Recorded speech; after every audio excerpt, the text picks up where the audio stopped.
पैदा। हदीसे मुस्तफा पर तुम जो हो जाओ अमल पैदा। हदीसे मुस्तफा पर तुम जो हो जाओ।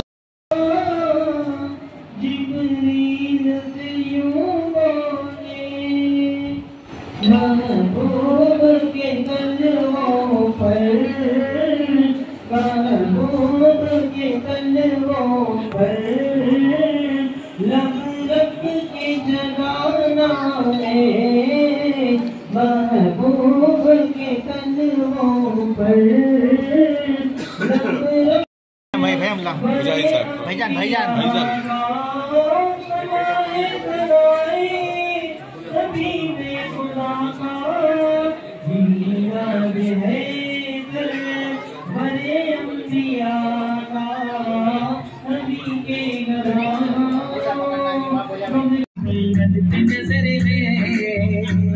रोज़े का नक्शा से गिरते गुलगुलते नजर है ये सब मेरे आज तकदीर सवर जाने दो मुझे अजमेर में తెలుసుకోవాలి కాబట్టి ఆయన లోలైన ఒక కాంతిని నూరు అంటారు, అది ఒకటి బయటకు వచ్చింది.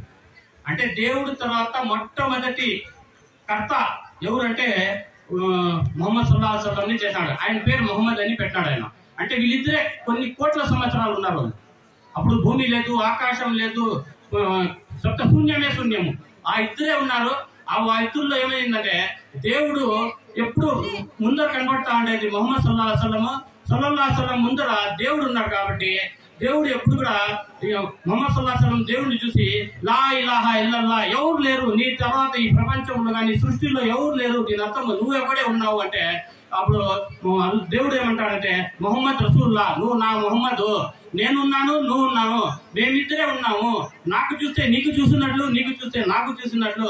ఈ సృష్టిలో నీకు ఎవరైతే నేను నిరాకారుడిని, నేను ఎవరికి కనబడను, ఎవరైతే నీ మాటలు వింటారో నీ ఆచరణ చేస్తారో నీకు కీర్తి చేస్తారో అది నాకు చేరినట్లే. కాబట్టి అయ్య మొహమ్మద్ నువ్వు కన్నా ప్రపంచం హువల్ అవ్వల్ హువ రాసల్ అంటారు. అంటే మొట్టమొదటి కూడా నువ్వే సృష్టించబడ్డావు, చివరి కూడా నువ్వే వచ్చినావు. అంటే 1,24,000 ప్రవక్తల తర్వాత చివరి ప్రవక్త ఎవరంటే మొహమ్మద్ సల్లల్లాహు అలైహి వసల్లం.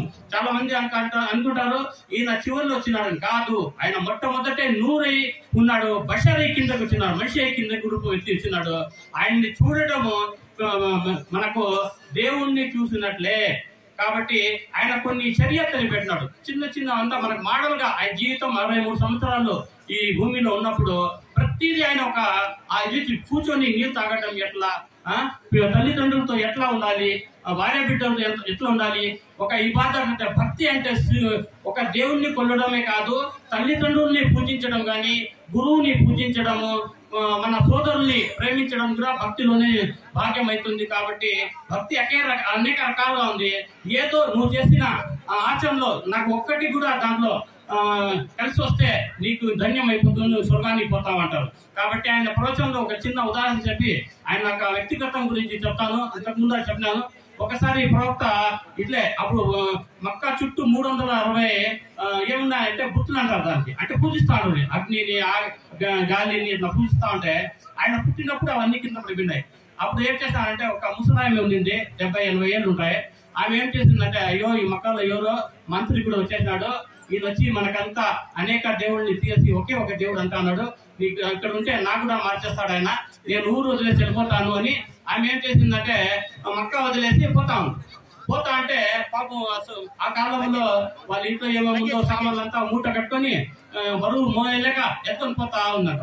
పోతా ఉంటే దూరం పోవాలి, ఇంకా చాలా దూరం మక్కా వదిలేసి వెళ్ళిపోతా ఉంటే ఒక యువకుడు అందమైన ముఖము, పెద్ద పెద్ద కళ్ళు, నల్లటి ఇది కేసాలు ఉండి ఒక మనిషి ముందర వచ్చినాడంట. ఒక యువకుడు వచ్చి అవా నువ్వు ఏం చేస్తా ఉన్నావు, ఎక్కడ పోతున్నావు అంటే నాయన ఆయన ఎవరో మొహమ్మద్ అంట, ఆయన వచ్చి మన అందరినీ ముస్లిం చేస్తా ఉన్నాడు, ఒకే దేవుడు అంటారు, మేము పుట్టిన నుంచి మా నాన్న వాళ్ళంతా అనేక దేవుళ్ళు ఉండేవాళ్ళు, ఈయన వచ్చి మార్చేస్తున్నాడు. ఆయన చూస్తే చాలంట అందరూ లా ఇలాహా ఇల్లల్లాహ్ ముహమ్మద్ రసూలుల్లాహ్ అని కల్మా చదివేస్తున్నారు. కాబట్టి ఆయన కంటికి కనబడకుండా నేను దూరం వెళ్ళిపోతాను ఆయన, ఆడెక్కడన్నా చచ్చిపోతా నేను అని. సర్లే అమ్మా నువ్వు ఎందుకు ఇంత బరువు వస్తావు, నువ్వు ఎక్కడ పోవాలో చెప్పు, నేను ఆ మూట ఎత్తుకుంటాను. నువ్వు చూస్తే చాలా మంచి వాడుగా ఉన్నాడు, సరే నాయన అంటే మూట ఎత్తుకొని తలపైన పెట్టుకొని పోతా అంటే మొహమ్మద్ గురించి ఏదో చెప్తానే ఉంది, తిట్లు చెప్తానే ఉంది, ఎందుకు తిన్నాడో ఎక్కడ ఉన్నాడో ఏమో చెప్తానే ఉంది, నవ్వుతుంటా పోతున్నాడంట ఆయన. చివరికి గమ్యం చేరిన తర్వాత ఆ మూట దించేసి ఏమవ్వా నీ గమ్యస్థానం వచ్చేసిందంటే, దేవుడు నీకు మంచిగా చేయి, నువ్వు చాలా మంచివాడుగా ఉన్నావు, నీలాంటి వాళ్ళు ఉండింటే ఈ లోకం ఎంతో బాగుపడిపోయింది కదా, నీ పేరేం నాయనా అని. అమ్మా నా పేరు ఇంచేపు నువ్వు తిట్టినావు కదా దాంట్లో, ఆ మొహమ్మద్ నేనేను అని. అప్పుడు ఆమెకి నాకే ఇది వచ్చేస్తాండే ఏమి వైబ్రేషన్. ఆమెకి అయ్యో ఇంచేపు నేను ఆయనకి ఇంత తిడతా అంటే కూడా కొద్ది కూడా గోపం రాలా, ఆవేశం రాలా, ఇంత ఆయన సహోదరం ఉండి ఇంత మనసున్నవాడైతే తప్పకుండా ఆయన దేవుడిని గురించి వచ్చినాడే, నేను ఇప్పుడే కల్మా చదువుతానని చెప్పి లా ఇలాహ ఇల్లల్లాహ్ ముహమ్మద్ రసూలుల్లాహ్ ముస్లిం అయిపోయింది ఆమె. तिजोरी में सड़ गए सरदार की दौलत को तिजोरी में सड़ गए, मजदूरों के हाथों में मदीने का टिकट है। आज तकदीर सवर, आज तकदीर सवर मदीना में रसूल अल्लाह ला इलाहा। आप लोगों से भी गुजारिश है आप भी साथ ला इलाहा इल्लल्लाह मदीना में रसूल अल्लाह ला इलाहा इल्लल्लाह मदीना में रसूल अल्लाह। अव्वल आखिर है अल्लाह, ज़ाहिर बातिन है अल्लाह। अव्वल आखिर है अल्लाह, ज़ाहिर बातिन है अल्लाह। नूरे मुहम्मद सल्लल्लाहु, नूरे मुहम्मद सल्लल्लाहु ला इलाहा इल्लल्लाह ला इलाहा इल्लल्लाह। I would like to give a speech of life story of our beloved Prophet Hazrat Muhammad Mustafa sallallahu alaihi wasallam. Prophet Hazrat Muhammad Mustafa sallallahu alaihi wasallam was born in Makkah in 571 AD. The name of his father was Hazrat Abdullah radiyallahu ta'ala anha, and the name of his mother was Hazrat Amina radiyallahu ta'ala anhu. Hazrat Muhammad sallallahu alaihi wasallam was born after the death of his father. His mother also died when he was only 6 years old. अस्सलाम वालेकुम रहमतुल्लाहि वबरकातुहु। Syed Ali Peeran education and charitable trust Sunni Krishnapuram V Kota మండలంలో ఈరోజు ఘనంగా ప్రవక్త ముహమ్మద్ సల్లల్లాహు అలైహి వసల్లం యొక్క జన్మదిన వేడుకలు జరుపుకున్నాము. ఈ కార్యక్రమానికి నలుమూల నుంచి ఆంధ్ర కానీ కర్ణాటక, తమిళనాడు, తర్వాత అయితే మహారాష్ట్ర నుంచి కూడా హుజూర్ సల్లల్లాహు అలైహి వసల్లం యొక్క ఆశీకులు అంటే ఆయన్ని ప్రేమించే వాళ్ళందరూ ఈరోజు జమ అయినారు. అందరూ వచ్చిన తర్వాత మా గురువు గారి ట్రస్ట్ యొక్క చైర్మన్ హజరత్ సయ్యద్ జమాలుల్లా సాహెబ్ ఆధ్వర్యంలో ఈ కార్యక్రమం జరిగింది. అందరికీ హుజూర్ సల్లల్లాహు అలైహి వసల్లం యొక్క వాళ్ళు మాట్లాడిన నీతులు చెప్పిన వాళ్ళు చెప్పిన మాటలన్నీ ఈరోజు మనం అందరికీ చెప్పడం జరిగినది. ఆయన యొక్క ఆచరణ ఖురాన్ హదీస్ లో ఏ మాటలు ఉన్నాయో అవన్నీ దాంట్లో అందరూ నడవాలి. హిందూ ముస్లిం కానీ దీనిలో మానవత్వానికి విలువ ఇవ్వాలి కానీ మతానికి విలువ ఇవ్వకూడదు. अस्सलामु अलैकुम रहमतुल्लाहि व बरकातहू। दारुल अहले सुन्नत हजरत सैयद अली पीरान शाह कादरी मक्की रहमतुल्लाह अलैह के कृष्णापुरम विकोटा मंडल जिला चित्तूर में आज जश्न ईद मिलादुन नबी सल्लल्लाहु ताला अलैहि वसल्लम बड़ी धूमधाम के साथ मनाया गया, जो हर साल की तरह इस साल भी मनाया गया। आज 18वां जलसा चला, जिसमें कसीर तादाद में हर आदमी, हर शख्स, चाहे वो कोई भी हो, हमारा हिंदू भाई हो, कोई भी हो, हर कोई इस मदरसे में हर सालाना ये जलसे में आता है और आज भी आए और बहुत खुशी मनाए और जश्न ईद मिलादुन नबी सल्लल्लाहु ताला अलैहि वसल्लम जिस तरह हम मनाते हैं उस तरह इस साल भी मनाएं। अभी आप देख रहे हैं क्या हुजूम है और क्या आलम है कि ये सरकार की महफिल है। जश्न ईद मिलादुन नबी सल्लल्लाहु अलैहि वसल्लम हम मनाते आ रहे हैं, इंशाल्लाह मनाएंगे। और ये मनाने का हमारा मकसद क्या है बोले तो हुजूर सल्लल्लाहु अलैहि वसल्लम जिस मिशन को लेकर 1400 साल पहले चले थे, उसी मिशन को आज उलमा अहले सुन्नत लेके चल रहे हैं।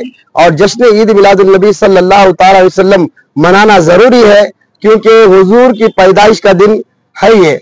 जब हुजूर पैदा हुए 12 रबीउल अव्वल बरोज पीर सुबह सादिक के वक्त मक्का में अप्रैल के महीने में पैदा हुए, तो आज आप दुनिया में तशरीफ लाकर 1400 साल का अरसा गुजरा, लेकिन आपके मानने वाले, आपके चाहने वाले आज भी उसी तरह चाह रहे हैं जैसा कि सहाबाए कराम ने चाहा। सहाबाए कराम ने आपको देखकर चाहा, लेकिन हम लोग आपको जाहिर आंखों से नहीं देखे, लेकिन दिल की आंखों से आपकी मोहब्बत, आपकी चाहत हमारे दिलों में है। और इस मदरसे में के कृष्णापुरम में हर साल की तरह इस साल भी बहुत शानदार और धूमधाम से जश्न ईद मिलादुन नबी सल्लल्लाहु अलैहि वसल्लम का प्रोग्राम मनाया गया।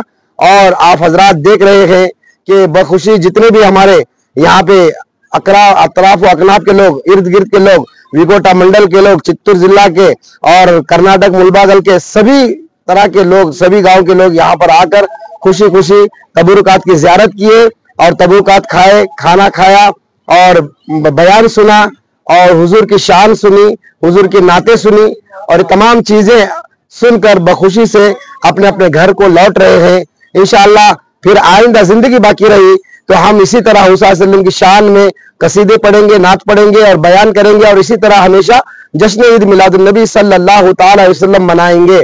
और एक बात यह है कि हुजूर कभी भी किसी का दिल नहीं दुखाते थे। एक वाकया है छोटा सा, हमारे हुजूर सल्लल्लाहु अलैहि वसल्लम मस्जिद नबी में हदीस बोल रहे हैं सहाबाए कराम को। एक शख्स खड़े हो गए, एक साहबी, कहा या रसूलल्लाह मेरा एक बेटा गुम हो गया है, 3 दिन से मुझे नहीं नजर आ रहा है। तो ये बात कह रहे थे तो दूसरे साहबी खड़े हो गए, कहा कि मैं अभी अभी खजूर के बाग में उनके लड़के को दूसरे बच्चों के साथ खेलता हुआ देखा है। बस इतना सुनना था, वो साहबी दौड़ कर जाने लगे, भाग कर जाने लगे। 3 दिन से उनके बेटे को नहीं देखा था, 3 दिन से लड़का गुम हो गया था, तो भागने लगे। तो हुजूर ने उनको रोका और रोक कर कहा कि तुम जाओ तो ये मत कहना कि अरे मेरे बेटे करके ना बुलाना, बल्कि अगर तुम इस तरह बुलाओगे तो दूसरा कोई यतीम बच्चा वह खेलता होगा तो उसे ये तकलीफ होगी, ये वो सोचेगा कि अगर काश मेरा भी बाप होता तो मुझे बेटा कह के बुलाता। हुजूर ने कहा उसे नाम से बुलाओ, जो नाम तुमने रखा।